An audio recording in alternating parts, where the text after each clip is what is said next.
관심을 모았던 명성교회 세습 관련 판결이 오늘 나왔습니다. 세습 반대 입장을 견지해온 김수원 당시 부노회장이 노회장으로 자동 승계되지 못하도록 막은 뒤 투표를 통해 새로운 노회장을 선출한 것은 불법이라고 총회 재판국은 결론지었습니다. 이순규 기자입니다. 대한예수교장로회 통합총회 재판국은 지난해 10월 치러진 서울 동남노회 임원선거에 대해 무효라고 판결했습니다. 이에 따라 서울 동남노회는 조만간 노회를 다시 열어 임원들을 새로 선출해야 합니다. 예장 통합총회 재판국은 노회 임원 선거가 무효라고 판결했지만 지난해 10월 노회 당시 노회장을 승계하기로 되어 있던 김수원 목사가 자동으로 노회장이 되는 건 아니라며 선거를 다시 해야 한다고 말했습니다. 김수원 목사는 명성교회 세습에 반대 입장에 서 있었습니다. 우리 동남노회 김수원 목사님이 소송을 제기한 선거 무효 소송은 인용하기로 했습니다.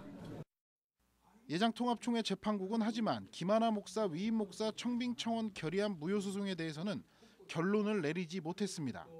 재판국원들은 청빙은 무효라는 쪽과 청빙은 정당하다는 쪽으로 나뉘어 치열한 토론을 벌였습니다. 김하나 목사의 청빙이 무효라고 주장하는 쪽은 예장 통합총회가 지난 2013년 제정한 세습금지법을 근거로 내세웠습니다. 교단 최상위법이 담임 목사의 배우자나 직계 비속으로의 세습을 금지하고 있기 때문에 당연히 명성교회 세습도 무효라는 주장입니다.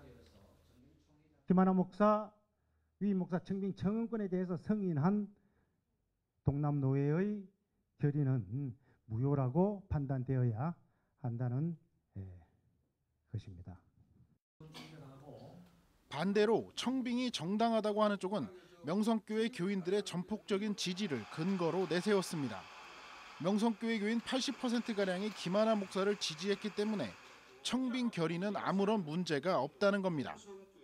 김하나 목사님은 제가 보건대 교인의 80% 내지 90%가 법적 절차에 의해서 아무 통제나 하자 없이 하나의 김하나의 목사님을 통해서 말씀과 예전을 받고 예장 통합총회 재판국은 경론 끝에 김하나 목사 청빙에 대해서는 결론을 유보했습니다.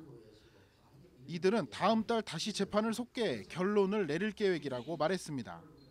하지만 김하나 목사의 청빙을 결의한 서울 동남노회 임원 선거가 무효라고 판결함에 따라 다음 달 있을 김하나 목사, 위임 목사 청빙 청원 결의안 무효 소송도 영향을 받을 것으로 보입니다.